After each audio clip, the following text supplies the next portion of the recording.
এই স্নেহা, তুই আমাকে আগে বললি না কেন যে তোর বিয়ে আজকে এখানে আসতেছে? হ্যাঁ, তোর বিয়ে বাসে যদি একটু গেটআপ সেটআপ নিয়ে আসতাম, এইরকম দেখ বাসে যেরকম ছিলাম সেরকম ভাবে চলে আসছি, এটা কোনো কথা? আরে আর বলিস না, ও যে আজকে এখানে আসবে সেটা তো আমিও জানি না, নাহলে কি আমি এরকম ভাবে আসতাম নাকি? আমি তো একটু সাজুগুজু করে আসতাম। আপু, তুই ওদের কাউকে বলিসনি ভালো হয়েছে, কিন্তু তুই তো আমাকে বলতে পারতি। যদিও আমি তোর বোন হই, তারপরেও তো আমরা তো সবসময় বেস্ট ফ্রেন্ডের মতো করেই চলি। ও তো ঠিক কথাই বলেছে। তবে শোন, আমিও যদি আগে জানতাম না, আমি আমার বাজারও গাড়িটা নিয়ে আসতাম। আসলে কি বলতো, আমরা যে কোনো নর্মাল জিনিস পছন্দ করি না, স্নেহা ওরকম আমাদের মতো অত নর্মাল জিনিস পছন্দ করে না। ওর চয়েসটা আমাদের চেয়ে আরও হাই। এই স্নেহা, তোর বয়ফ্রেন্ড মনে হয় অনেক বড় লোক, তাই না?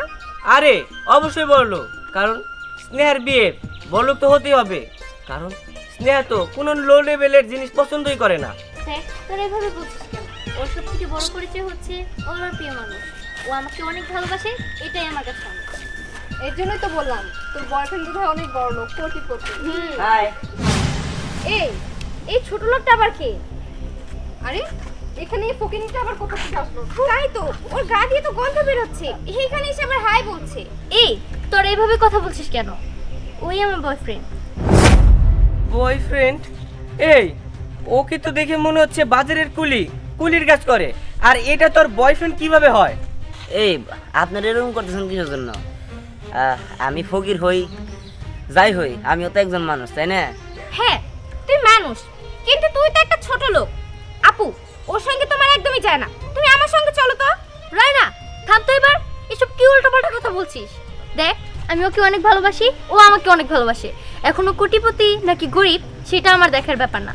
আর তাছাড়া প্রত্যেকটা মানুষই নিজের লাইফের নিজের ডিসিশন নেওয়ার অধিকার আছে। যেরকম তুই আরাফাতকে ভালোবাসিস, আমি কি এই ব্যাপারে তোকে কিছু বলেছি? আপু, তুমি কি পাগল হয়ে গিয়েছো? তুমি কার সঙ্গে কার তুলনা করছো? আরাফাতের বাবার তো কোটি কোটি টাকা, আর ওকে তো দেখে মনে হচ্ছে যে একটা ফকিন্নির বাচ্চা।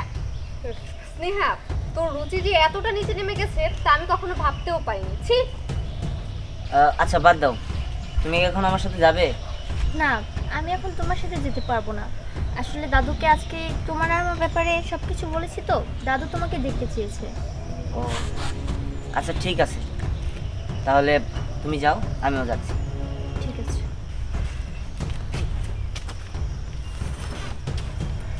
রাইনা, তুমি কি আমার সাথে যাবে? হ্যাঁ, চলো। যা যা, এই যে ভাইয়া, আমাদের কিন্তু ট্রিট চাই।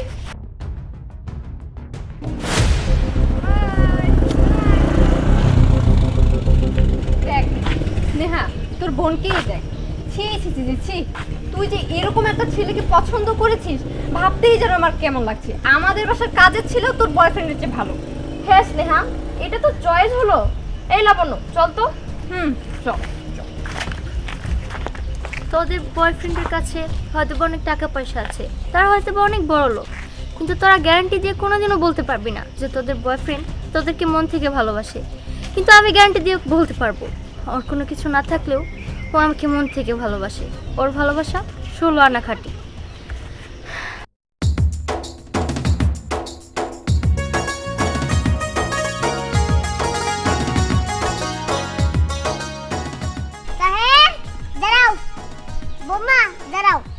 কি ব্যাপার বাবা, তুমি আমাকে আবার এখানে দাঁড়া করলে কেন? কিছু বলবা? হ্যাঁ, বলার জন্যই তো যা করেছি। আজকে আমরা টিবেটিয়ান, ওর সাথে এক জায়গায় যাইতে হবে।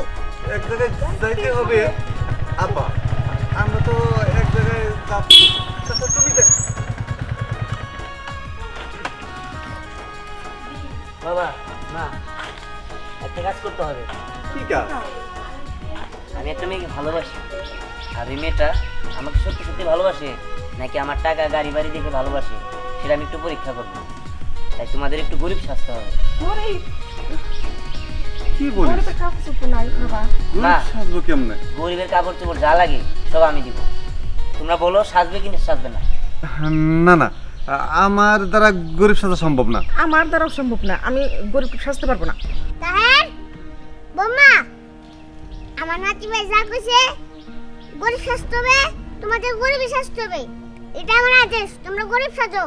হ্যাঁ বাবা, আমি যাকে বিয়ে করব তাকে পরীক্ষা করার এটাই উত্তম উপায়। আচ্ছা ঠিক আছে, আব্বা যেহেতু বলছে সাজমনি, কোনো সমস্যা নেই। আচ্ছা ঠিক আছে। চলো। রাজি ভাই তাহলে তুই যা। আচ্ছা ঠিক আছে, গেলাম আমি। আরে এসে করুন, আমিও যাই। এই যা, আজ তো শেষ, তাহলে আমরা খুব বিদায় নেই। হ্যাঁ বিআই সাহেব, বিদায় তো নিবেন। তার আগে আমি আমার 2 নাচ জামাই রে এক জায়গায় দাঁড় করে আমি একটু দেখতে চাই। হ্যাঁ দেখেন। দাদা দাঁড়ান, আমার এখানে আপত্তি আছে। ওই ফকিন্নি আমার পাশে দাঁড়াইবো, এটা আমার সহ্য হইব না। আমি ওই ফকিনের সাথে এক জায়গায় দাঁড়াইতে পারবো না। দেখো আরাফাত, এর আগে যে বলেছোই, কিন্তু এখন তুমি এসব বলতে পারো না। তার কারণ এখন কিন্তু ও আমার স্বামী। হ্যাঁ তোমার স্বামী, কিন্তু ও তো একটা ছোট লোক। আপু এখনো সময় আছে, তুমি ওকে বিয়ে না করে ভালো একটা ছেলেকে বিয়ে করো, তাও তুমি জীবনে শান্তিতে থাকতে পারবে। রায়না, ও ছোট লোক হোক বড় লোক হোক, ও আমার হাজবেন্ড। তোর এতে কি সমস্যা? তুই তোরটা নিয়ে ভাব। আচ্ছা ঠিক আছে, তাহলে আমরা যাই। আচ্ছা বিআই সাহেব, আসসালামু আলাইকুম। ওয়ালাইকুম আসসালাম। চলো, কিছু মনে করেন না। না, আসো আসো।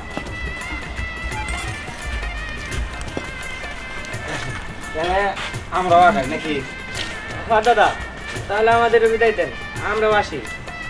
আচ্ছা ঠিক আছে, আচ্ছা চলো। রায়না, ভালো থেকো। আচ্ছা তুইও সাবধানে থাকিস। দুলা ভাই, টিপটার কথা কিন্তু মনে আছে? আচ্ছা ঠিক আছে, তোমাদেরও ট্রিট দেবো, সমস্যা নেই। চলো। ঠিক আছে।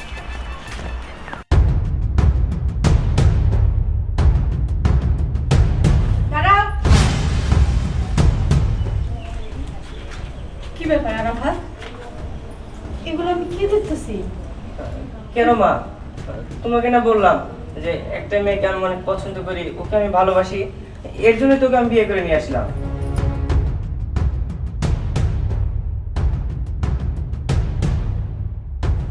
আচ্ছা, তুই একটা মেয়েকে ভালোবাসোস, আমি কি অস্বীকার করছিলাম?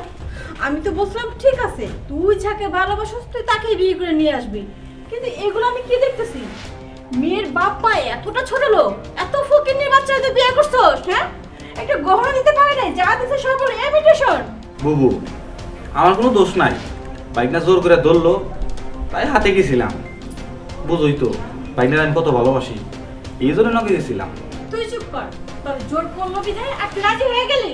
তুই একটাবার ভাবলি না যে আমাদের অবস্থান কি আর এই মেয়ের অবস্থান কি? আম্মা, আরে কত বড় সাহস, আমার গায়ে হাত দাও।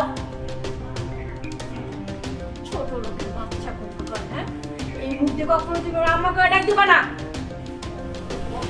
সর্বনাশ, বুবু তো খেয়ে গেছে। রায়না, দেখো, আমার আম্মা আগে থাকতে এইরকমই। তুমি আমার আম্মার ব্যাপারে কিছু মনে করো না। আসো, রুমে আসো।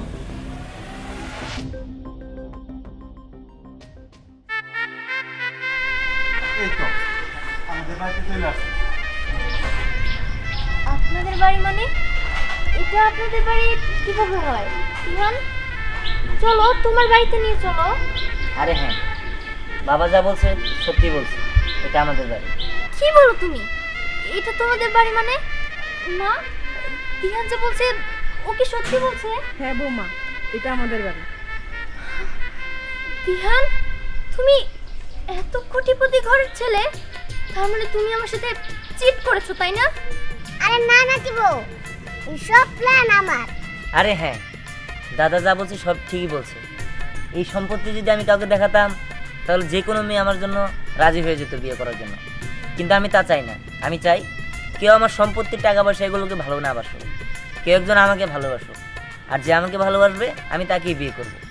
আর তুমি মনে করেছিলে আমি গরিব, আমার টাকা পয়সা নেই, অথচ তুমি এত কিছু চিন্তা না করে আমাকে বিয়ে করেছো। আর সেই কারণেই আমি তোমাকে বিয়ে করেছি।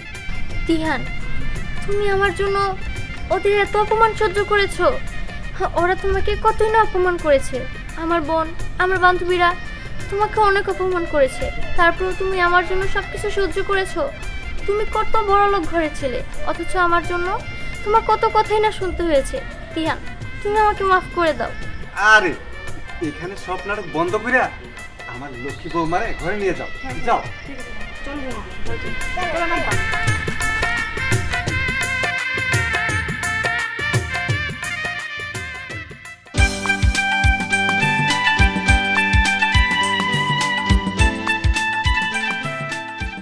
কি ব্যাপার? এখন পর্যন্ত তো কেউই আসেনি। হ্যাঁ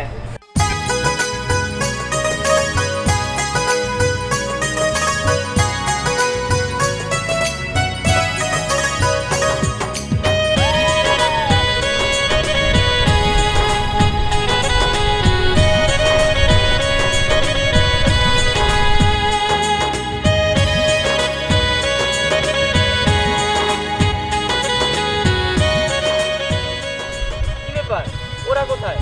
ওরা তো কেউ এখন আসলো না। কি জানি, ওরা তো বলে ধরে তাড়াতাড়ি গেছে। হ্যাঁ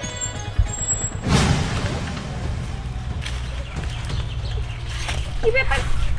স্নেহা আপু, তোমরা এই বাইক কোথায় পেলে? আমি তো কিছুই বুঝতে পারছি না। ছি, ফকিন্নির বাচ্চা। এই, তুই এত দামি বাইক কই পেলি? আমি জানি তুই চুরি করেছিস। তুই যদি চুরি নাই করতি তাহলে কি তুই এত দামি বাইক কখনো চোখে দেখতি? আপু, আমি তো এতদিন ভাবতাম যে তোমার হাজবেন্ড একটা ছোট লোক, কিন্তু আজকে তো দেখছি যে তোমার হাজবেন্ড একটা চোরও। এই, চোরের সাথে তুমি কথা বলছো কেন?